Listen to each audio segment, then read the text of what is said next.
juta keluarga Indonesia belum. Kalau Ya, Pulau Jawa betul. sendiri, Dok. Pulau Itu Jawa sendiri. Pulau Jawa yang paling maju ya, ini dari 20 juta itu 10 juta di Jawa. di Pulau Jawa. Nah, bisa dibayangkan ketidakbahagiaan bangsa ini ketika melihat saat ini angka diare, tifoid, kolera, disentri, kecacingan itu masih menjadi penyakit nomor 1 orang masuk rumah sakit sampai saat ini di Indonesia. Jadi lihat rumah sakit di mana saja, orang yang paling banyak masuk di rumah penyakit apa? Bukan stroke, bukan diabetes, bukan kecelakaan lalu lintas, tapi karena diare dan tifoid. Sampai saat ini. Kenapa itu tidak menjadi suatu sesuatu perhatian dan kemudian bisa melakukan langkah-langkah strategis? Karena yang sakit, yang mati adalah rakyat-rakyat kecil yang bisa dengan jumawonya kita mengatakan salahnya nggak punya WC, salahnya nggak punya sanitasi, salahnya, dan selalu menuding victim blaming seperti ini. Sesuatu yang sangat tidak publik sekali.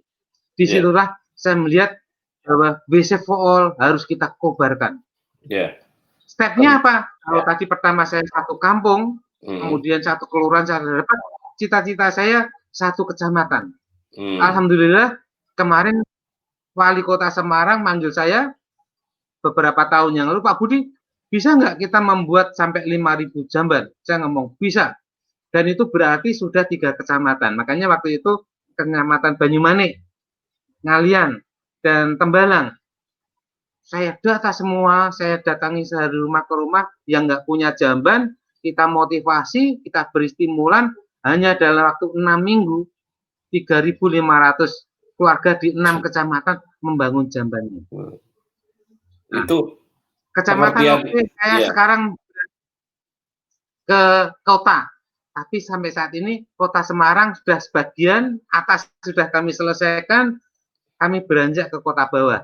Kemarin sudah kota bawah di Pedurungan, Gayamsari, masih ada sekitar 4 kecamatan di Semarang bawah. Kalau ini selesai, sebenarnya kota total jamban keluarga itu terbentuk. Tapi sepertinya tidak mudah.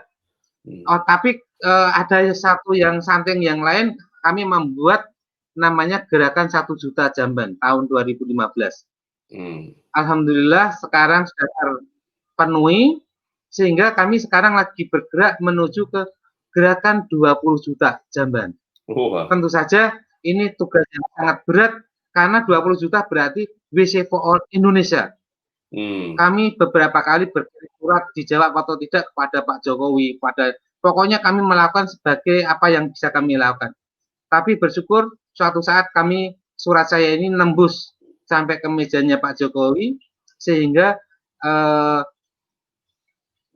kami akhirnya surat itu didisposisi ke Kemenko PMK Pak Muhadjir awal periode kabinet ini. Sayang sekali kami sudah rapat di Pak Muhadjir tentang gerakan 20 juta, di mana banyak orang tidak tahu 20 juta itu gimana? Apa betul ada 20 juta orang nggak punya jamban? Tahu saja enggak. Bagaimana manajemennya? Saya katakan, saya punya data, saya punya duit. Punya duit itu bangsa Indonesia punya duit. Bapak tidak perlu duit tambahan, tinggal relokasi duit saja. Relokasi apa? Dana desa. Tetapi sayang sekali ketika ini melanda, kami harus tahan napas dulu. Tetapi ini mimpi kami yang habis. Kami tunjukkan bahwa COVID pun berhubungan dengan jamban, karena COVID ini juga menular lewat feses juga. Ini harus dipahami oleh bangsa Indonesia. Itu yang mau saya tanyakan tuh. Itu yang mau saya tanyakan, sebenarnya hubungan COVID dengan jamban ini gimana, Dok? Ya, ini riset-riset terakhir membuktikan bahwa COVID ini kan bisa tinggal di logam sekian jam, ini sekian jam, kemudian orang di swab di tenggorokan sampai sekian. Banyak riset yang terakhir menunjukkan bahwa orang yang di swab negatif di tenggorokan, ternyata di fesesnya masih ada COVID-nya. Artinya kalau feses ini buang air sembarangan, ditangkap oleh lalat, dan lalat itu makan di makanan orang, dan orang itu makan makanan itu, bisa siklus ini berlanjut lagi. Ini sesuatu yang banyak ilmuwan kita belum sampai ke sana, meskipun secara teoritis dia mengetahui itu sampai di feses, tapi tidak tahu korelasinya. Karena apa? Ilmuwan di barat tidak ada orang berpikir feses itu masih ada di makanan. Tapi ilmuwan kita ikut-ikutan ilmuwan barat, kan gitu. Nah, makanya saya kembali pada kita, bahwa kita ini bukan barat. Kita ini adalah ilmuwan yang hidup di negara di mana 20 juta keluarga nggak punya WC. Ini harus dipahami. Ya dok, yang Anda maksud dengan jamban itu supaya ada gambaran itu yang jongkok atau duduk dan siapa yang memproduksi berarti dalam hal ini? Nah, siap. Maaf, tentang definisi jamban, saking aliennya jamban ini sampai orang tidak tahu apa itu jamban. Sehingga ngertinya membuat jamban itu adalah 5 juta, 10 juta, ya.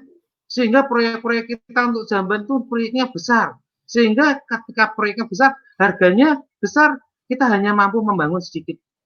Makanya saya buktikan bahwa jamban itu adalah sesuatu yang simpel, yang mudah, murah, dan cepat.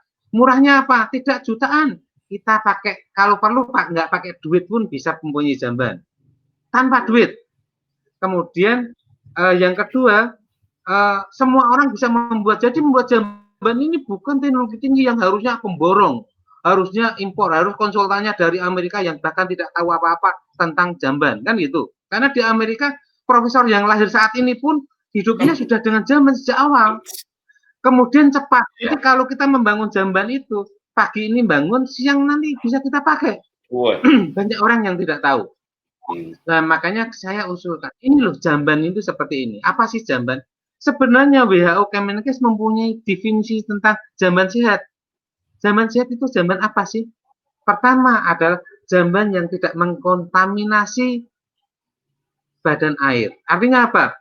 Dia ada lubang di dalam tanah, yang tanah ini tidak mencemari sumber air, sumur, sungai, dan sebagainya. Syaratnya apa? Syaratnya asal kita punya lubang, dan kemudian lubangnya ini tidak beton ya, lubangnya ada lubang, dia memang harus ada resapan. Lubangnya harus jaraknya dengan sumur terdekat 10 meter. Jadi untuk membuat lubang ini apa harus pakai beton? Tidak ada. Kami membuat di Gunung Pati hanya lubang saja. Dan lubang itu harus meresap. Tidak. Beton itu fungsinya apa? Fungsinya adalah untuk mencegah supaya tanah tidak longsor ke dalam lubang itu. Jadi banyak orang yang keliru itu. Sehingga harus membuat ini harus sebagainya. Padahal enggak.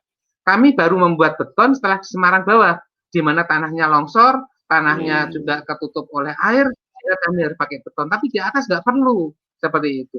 Di atas orang buat sumur sampai 20 meter pun tidak ada betonnya. Betonnya hanya dipakai untuk mulutnya saja, kan seperti itu. Betul, ya. Nah, itu ini orang nggak tahu. Pakai septic tank yang juga. Yang kedua tidak mencemari air, yang kedua betul, itulah yang disebut septic tank. Yang kedua adalah tidak ada serangga yang bisa masuk ke dalam lubang yang kita sebut septic tank itu. Betul. Dari lubang keluar. Sehingga dalam konteks ini kami menutupnya dengan beton sehingga dia tidak bisa keluar masuk. Apakah pakai kloset atau jongkok dan sebagainya? Tidak, bahkan cemplung pun itu sehat. Karena apa? Cemplung pun asal ditutup dengan kayu penutup lubangnya itu. Namanya kalau bahasa WHO namanya lips. Sehingga serangga atau lalat tidak bisa. Itu sebenarnya sudah cukup sehat. Apalagi kalau dikasih kloset lubangnya, baik itu duduk atau jongkok. Yang jongkok itu harganya saat ini 100 ribuan, yang duduk itu sekitar paling murah itu 500 ribuan. Itu lebih bagus lagi. Seperti itu. Jadi bisa generic toilet, ada yang luxury toilet, kan seperti. Yang terakhir saya ingin tanya, dalam perjalanan Anda ini, nggak apa-apa ini untuk cerita sedikit, award atau penghargaan yang sudah Anda terima itu apa saja terkait dengan jamban ini? Ya, alhamdulillah saya pertama mendapatkan award pertama itu Muri. Muri satu kampung, Muri pertama. Kemudian Muri satu kecamatan, gitu. Satu kelurahan. Kemudian Muri yang ketiga, Muri beberapa kecamatan, 1000 jamban, gitu. Kemudian yang keempat Muri 1 juta. Rekor Muri. Kemudian kami mendapatkan rekor Muri. Kemudian dari karena ini adalah perlindungan terhadap lingkungan, kami mendapatkan piagam dari lingkungan. Kami mendapatkan piagam Kalpataru namanya, sebagai penjaga lingkungan. Kami mendapatkan piagam namanya MDGs Award. Waktu Ibu Menteri Muluk waktu itu menjadi konsultan MDGs, karena konsep kami ini adalah konsep bagaimana penyehatan masyarakat, best practice, sehingga kami sempat mendapatkan MDGs Award. Dan dalam konteks MDGs Award ini kami mendapat 2 kali. Pertama untuk sanitasi, yang kedua karena kami juga adalah relawan korban HIV/AIDS dan narkoba, kami mendapatkan MDGs Award untuk HIV prevention. Kemudian dari BNN, karena kami membantu para pecandu narkoba, kami waktu itu merawat orang-orang narkoba di rumah kami dan sebagainya, sehingga kami mendapatkan BNN Award untuk prevention itu narkoba. Di pihak Kota Semarang kami pernah mendapatkan sebagai dokter Semarang. Sebelum itu kami sudah mendapatkan dokter teladan Jawa Tengah, dokter teladan IDI dan sebagainya. Kemudian Rotary Changemaker Rotary atau pembentuk perubahan, seperti itu kami merubah. Kemudian dari beberapa yang terakhir ini juga ada dari Kemensos, kita mendapatkan dari negara, kita mendapat penghargaan tertinggi dari Presiden Jokowi sebagai Satya Lencana kegiatan Jamban ini.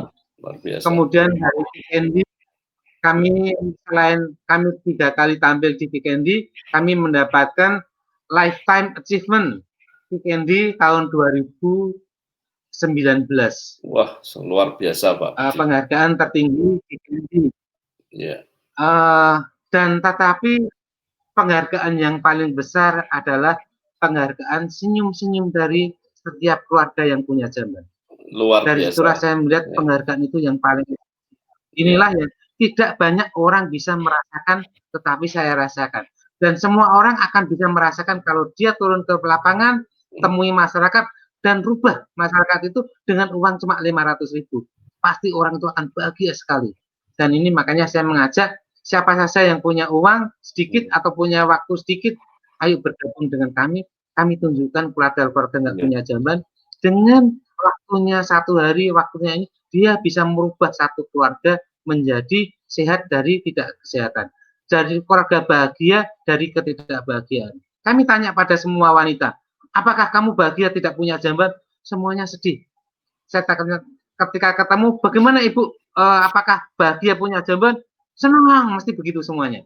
Ini ekspresi betul-betul natural dari mereka yang selama ini tertutup oleh keangkuhan, keegoan dari kita-kita ini yang selama ini tidak mau memahami itu. Baik, Pak Budi, terima kasih sekali, dan saya sangat yakin memang Anda bahagia di dalam dunia perjambanan ini. Sekali lagi terima kasih.